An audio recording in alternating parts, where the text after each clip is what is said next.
¿Qué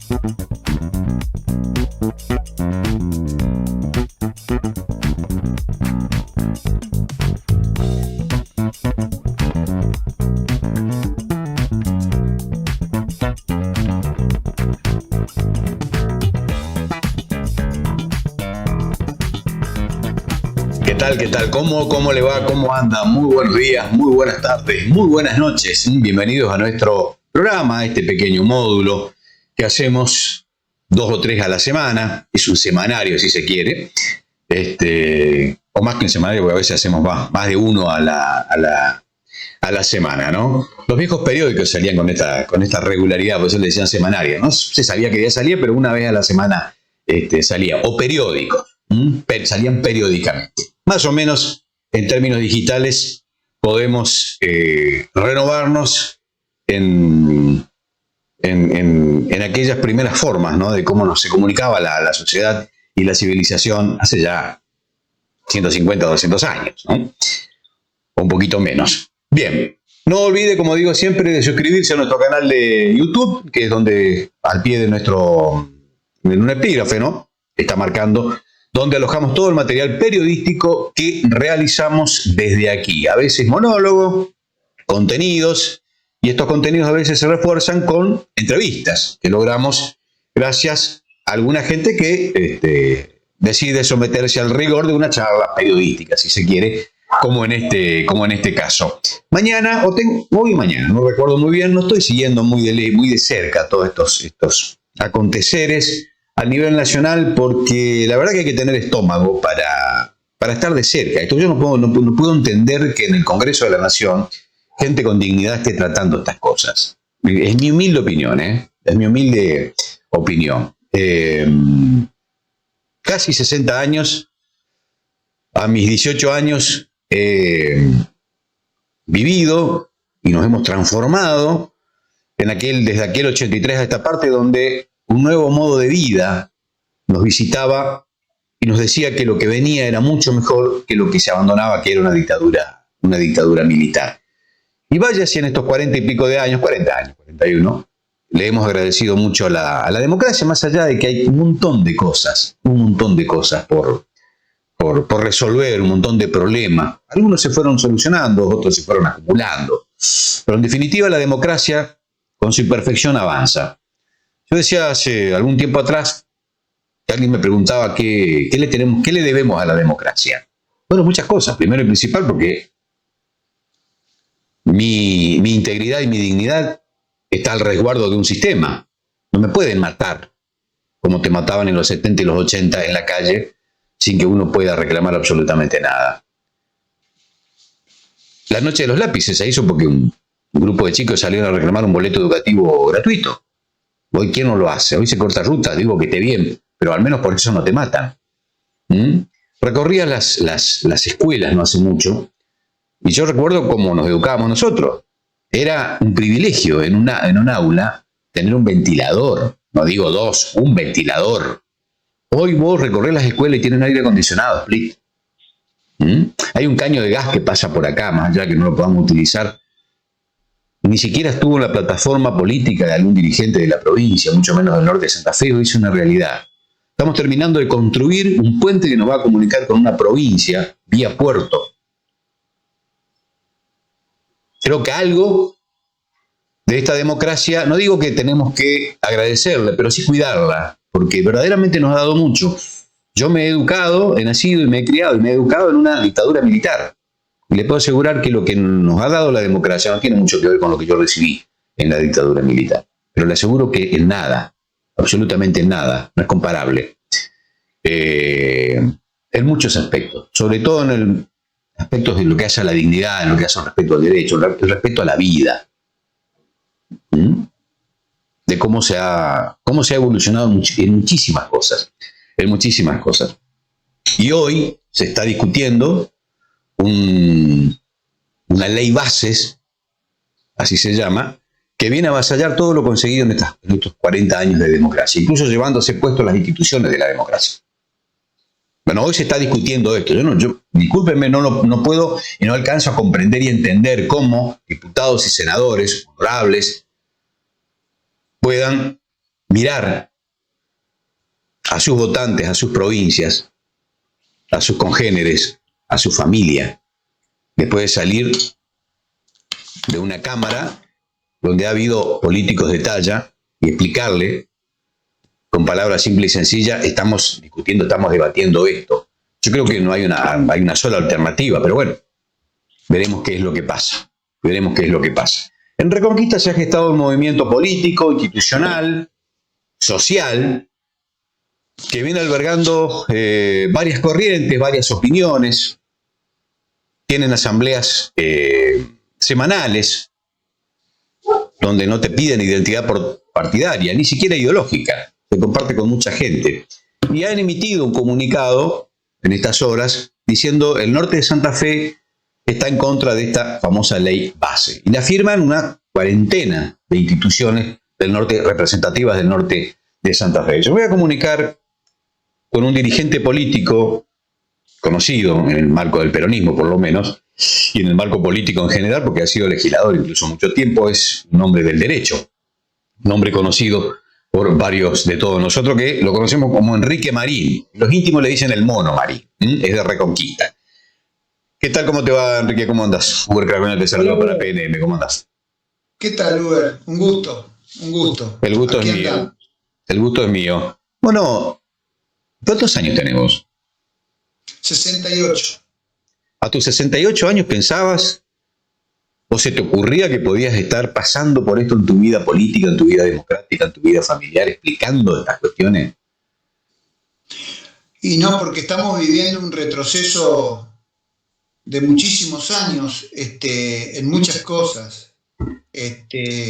Habría que analizar el porqué, pero a 40 años de democracia, seguir discutiendo o volver a discutir ciertas cosas como, qué sé yo, los derechos de los trabajadores, los derechos humanos en general, la soberanía política o económica del país, eran temas que ya se habían consolidado en la práctica y en el pensamiento de los argentinos, de la mayoría al menos.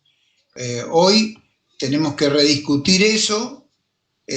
No está mal que lo hagamos en el sentido de que tenemos que estar viviendo una actualización permanente de las cosas, pero lo que está ocurriendo es que ese retroceso daña a las personas, daña a la dignidad sobre todo de las personas.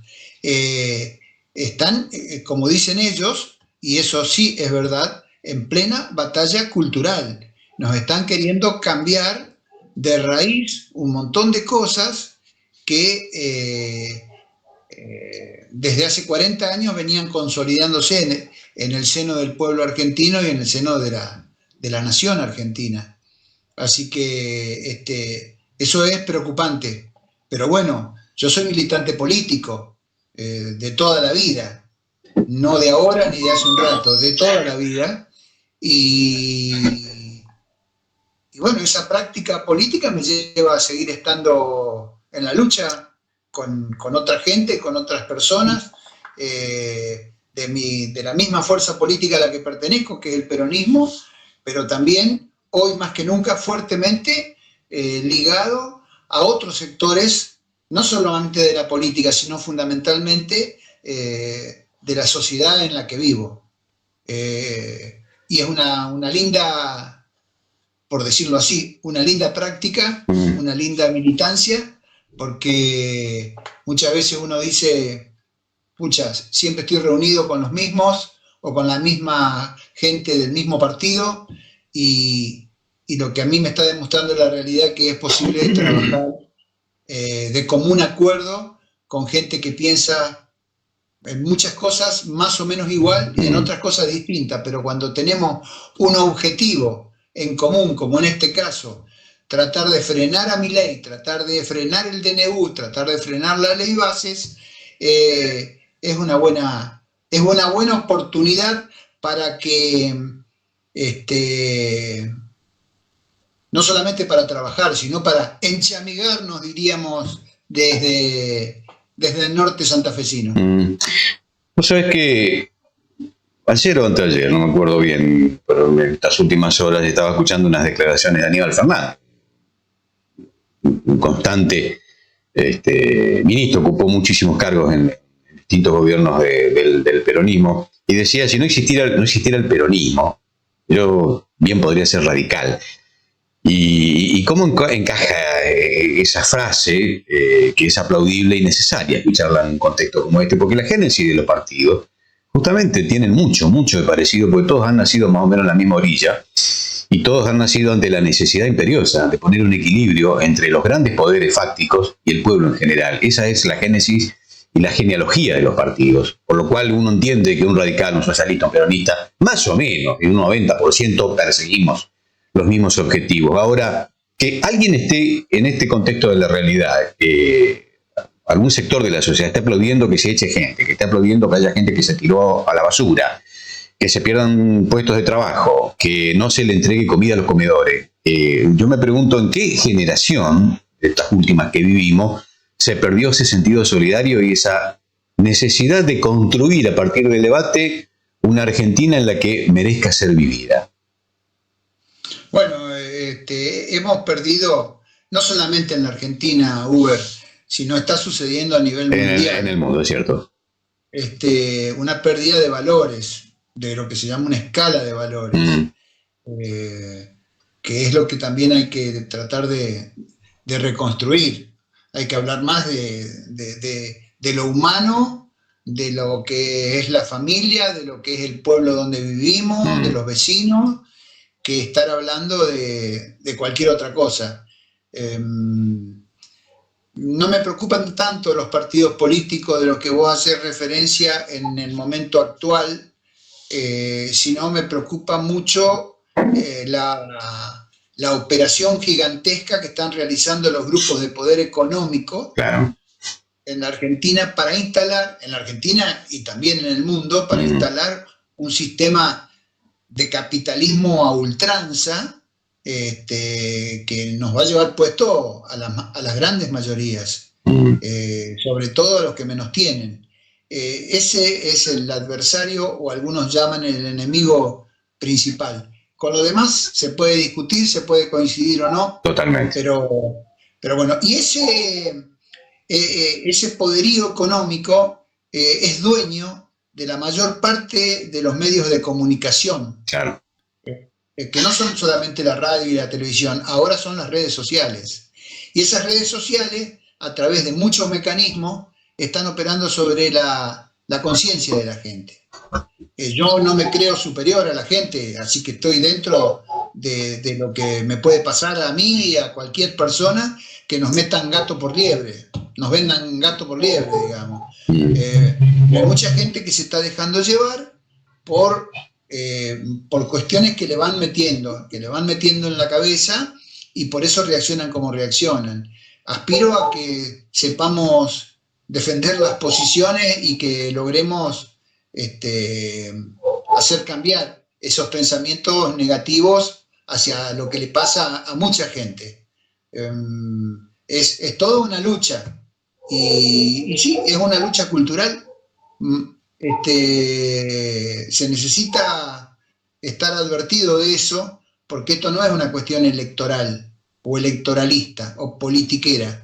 Esto es realmente una batalla cultural, es en todo sentido. Estamos viviendo un momento donde también es difícil no solamente cambiar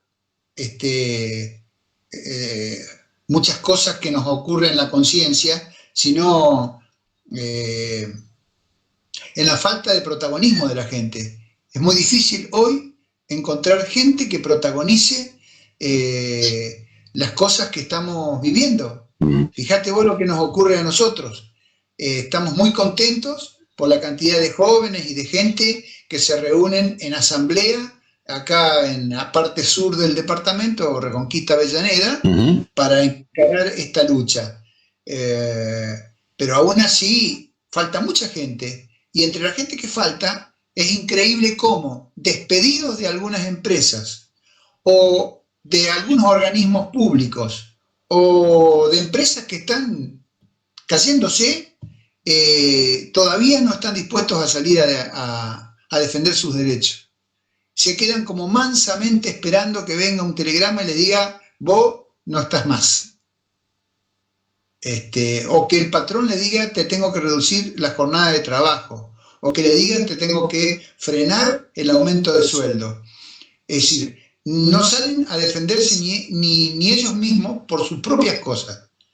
Eso es lo que está también en consideración hoy y tenemos que lograr que la mayoría de la gente se dé cuenta que además la pelea, la lucha no es entre una idea política o de un partido político contra otro que está en el gobierno.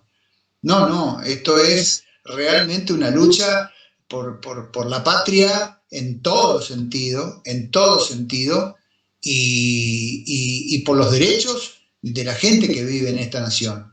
Fíjate vos que por eso también, no solamente mañana nos vamos a movilizar, que le llamamos un banderazo, que no es el primero que hacemos este año en Reconquista, sino que a la noche viene una de las personas que viene bregando por la pelea por la soberanía, que es Mempo Giardinelli, un hombre que reside en Resistencia y que está hablando mucho siempre de la cuestión de la soberanía política, la soberanía sobre el río Paraná, las cuestiones económicas y lo que se nos va por los ríos, toda una serie de cosas que bueno, tenemos que ver cómo se suceden las cosas, pero está todo muy difícil. Y vemos que la cuestión se puede poner muy violenta, Uber. Eso es lo más lamentable. La gente de mi edad alcanzó a ver cómo se desarrolló la lucha política en la década del 70, aunque no participé en este caso directamente, pero también alguna vez los jóvenes, sobre todo los jóvenes, asistían a muchas injusticias que estaban ocurriendo y por ahí parece que no pasaba nada.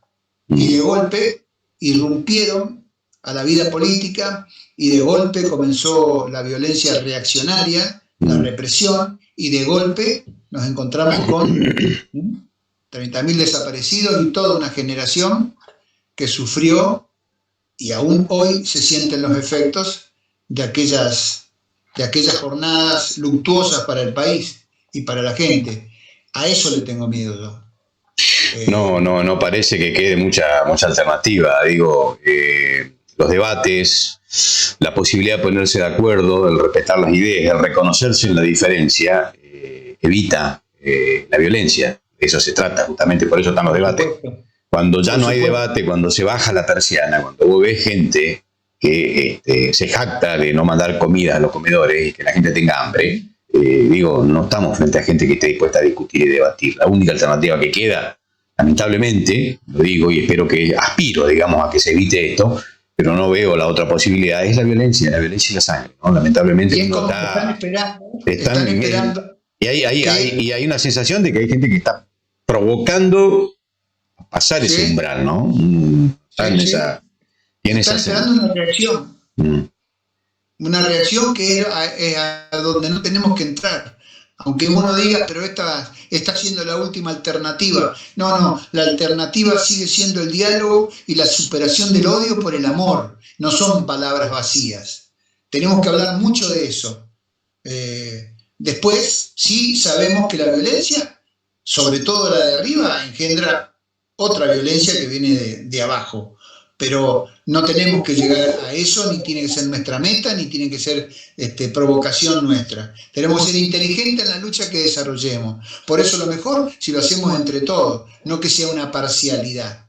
Si tenemos que organizar algo para estar en contra de estas políticas, tenemos que ver bien cómo lo hacemos, cómo no molestamos tanto al resto de las personas que no participan de una movilización, por ejemplo, y tenemos que saber bien cómo llegar mejor a las personas que pueden estar escuchando o estar asistiendo, ¿no? ¿Tenés el temario de Mempo? ¿Cuándo es? Mañana en Reconquista, mañana miércoles en Reconquista. A las 20 horas en la Casa del Bicentenario. por todos conocido ese lugar, así que va a ser una charla de debate, obviamente. ¿Hay un temario específico? Y así seguiremos. La soberanía en peligro. Sería bueno explicar a la gente qué es soberanía política, porque suena un cliché, una palabra linda, yo no sé si todo el mundo entiende eso. No, ser soberano es poder tener la posibilidad de autodirigirse, como claro. País, estamos hablando, ¿no? Como país, de moverse con libertad y con la libertad de decidir. Si vos sos un país que tiene una democracia consolidada y un gobierno que represente los intereses del pueblo, tiene que tener la posibilidad de no estar dirigido desde afuera. Eso es la soberanía política. Para que quede más claro, cuando Néstor Kirchner paga la deuda, lo echa al Fondo Monetario Internacional, se independiza y ahí recuperamos soberanía política. Hacía 60 años que la Argentina, no tenía soberanía política. Y a partir de ahí empezó todo un crecimiento enorme en la Argentina hasta el 2015. Después vino Macri, volvió a endeudarnos y hasta acá llegamos, ¿no? Soberanía política es una utopía hoy, ¿no? Hoy no tenemos soberanía política, quiero decir. Nos manejan muchachos de Washington. No solamente soberanía política, sino soberanía económica no tenemos. Y las decisiones como la de Néstor Kirchner en el pasado, cuando le tocó gobernar a la Argentina, tampoco es que de un día para otro consiguen soberanía total. Son aportes a la independencia de un país, a la independencia de sus decisiones. Vos te desvinculás del Fondo Monetario Internacional y cancelás las deudas, que encima son ilegales o ilegítimas, y tener la posibilidad de decidir, no que tenés que estar esperando que vengan el monitoreo del fondo y te diga qué política tenés que aplicar mañana para los jubilados, qué política tenés que aplicar pasado para las obras sociales, por qué tenés que sacarle el alimento a la gente, por qué tenés que beneficiar como ahora con el famoso RIGI, que la mayoría no sabe, que se discute mañana en el Senado, que es darle la posibilidad a las empresas extranjeras que sin pagar impuestos prácticamente puedan importar productos del exterior, obviamente, en competencia inusual e indebida con nuestros productores y nuestras empresas, que van a terminar de fundir a todo. Claro. Bueno, eso también. Luchar contra eso es luchar por una independencia económica mayor.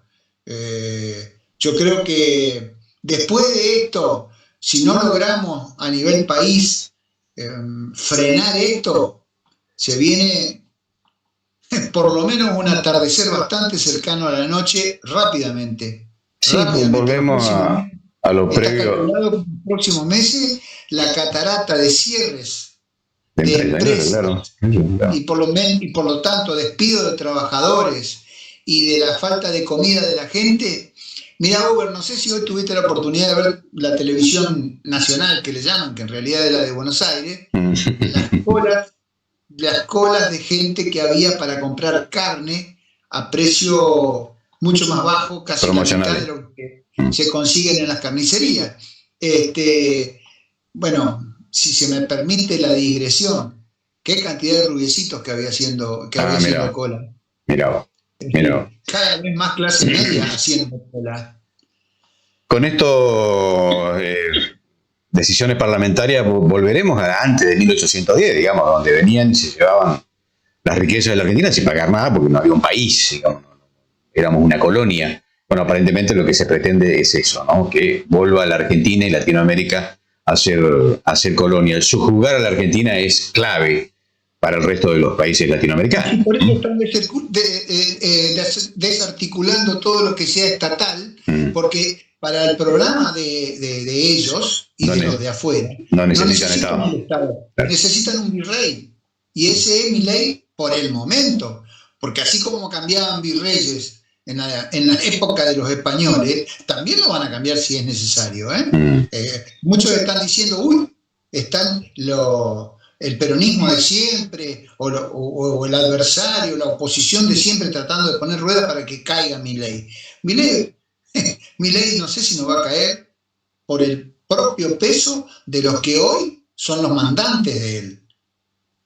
Sí, claro. Hoy seguramente más en consideración de que caiga los tipos que lo manejan como un títere que la propia oposición, que todavía no logra articular políticas como la gente. A eso iba la próxima pregunta y te agradezco la última, Mono. Digo, un peronismo que ha sido vanguardista en muchas cosas en la historia. Más allá de que gobernó en el 45-55, no sé si la década del menemismo la podríamos poner dentro del peronismo, y del 2003 al 2015. Esas son las dos etapas importantes que ha tenido. Prácticamente estamos hablando de 22 años, no más que eso. Si bien es cierto que el peronismo tiene 70, bueno, de los cuales 20 y pico o 30 tuvo proscripto. Digo para aquellos pelotudos que hablan de 70 años de peronismo, no sé dónde lo ven a los 70 años de peronismo. 45 y 55, muchachos, 2003 a 2015. Yo no reconozco otro periodo peronista. Y no sé si va a agregarlo lo de Alberto Fernández, pero digo, más allá de los del partido, el peronismo, un partido que alberga, digo, intelectuales, políticos de fuste. ¿No vio venir esto, Mono? Evidentemente los errores propios o las políticas no solamente equivocadas y a veces hechas a propósito desde dentro mismo del peronismo, aunque yo no voy a ser responsable a todo el peronismo de lo que ha ocurrido, evidentemente ha desembocado o ha ayudado a que se desemboque en esta situación. Tenemos que hablar de eso también, Uber. Sí. No solamente tienen la culpa aquellos que quieren un país del virreinato, un país colonizado. Tenemos que hablar de nosotros mismos, los que decimos estar en un movimiento nacional y popular y que cometemos los errores que cometemos, o tenemos los dirigentes que tenemos, por lo menos algunos de ellos, que eso, de eso también hay que hablar. Hay que hablar y accionar. Es decir, hoy por hoy, salvo honrosas excepciones, todavía quienes nos estamos moviendo, discutiendo, tratando de articular con gente de todas las organizaciones de la sociedad, somos los tipos que no estamos en la función pública. Tal cual. Y somos los tipos que no estamos a nivel de la dirigencia nacional. Ni provincial. Y por supuesto, ni provincial. Me animaría a decirte también local, porque hay muchos que están en la función pública locales están mirando para el costado y mirándose en todo caso, viendo cómo transcurre su administración municipal o comunal y no se comprometen en estas luchas. Todo esto es bien de abajo hacia arriba. Pero bueno, todo eso hace que ocurra lo que está ocurriendo. Vamos a ver qué logramos desde el pueblo mismo, desde las bases mismas, para que el peronismo vuelva a ser revolucionario, volviendo perdón la redundancia, a lo que vos decías. El peronismo nació para transformar la realidad, no para conservarla. Y en una transformación permanente. Por eso Perón hablaba de la actualización doctrinaria para la toma del poder. No debe quedarse ni en el 45, ni en el 55, ni siquiera en el 2003 o en el 2015. Tiene que ser transformador. Y sus dirigentes tienen que atreverse. Sus dirigentes tienen que saber pelearla. Tienen que saber representar los intereses que la gente tiene ganas de defender. Y tienen que saber y tienen que cambiar las cosas que hay que cambiar.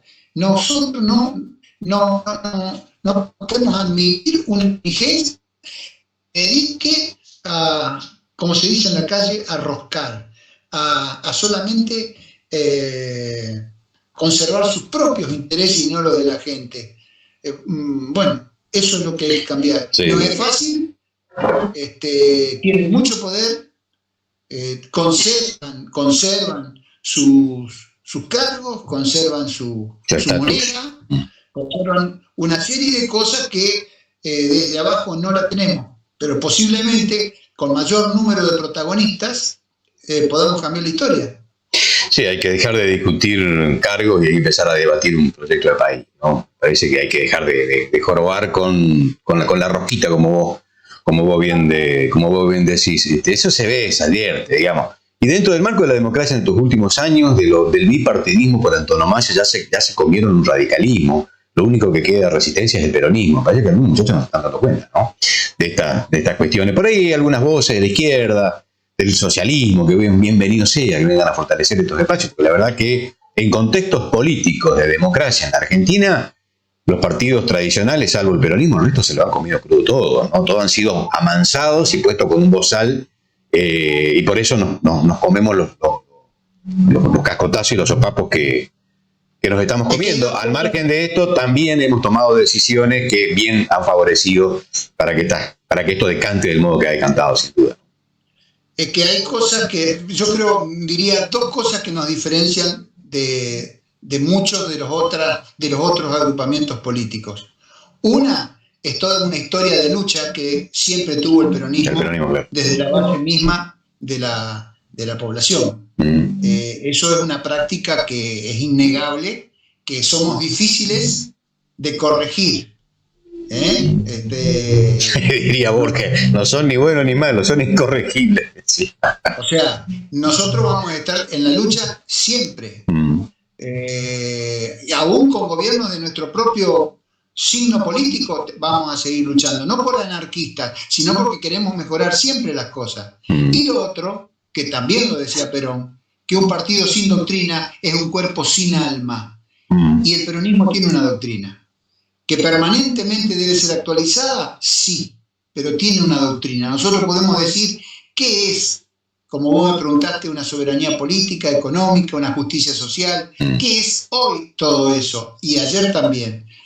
Otros carecen de eso. Por eso, al no tener ese contenido ideológico y político, es muy difícil transitar etapas como esta. Nosotros creo que vamos a tener una recuperación extraordinaria desde el seno mismo de la gente, del pueblo, y vamos a lograr cambiar estas cosas. Va a ser duro, ojalá que no sea cruento, pero va a ser duro. Enrique Mono Marín, te agradezco mucho el contacto y tu tiempo. Bueno, gracias, Uber. Hasta luego.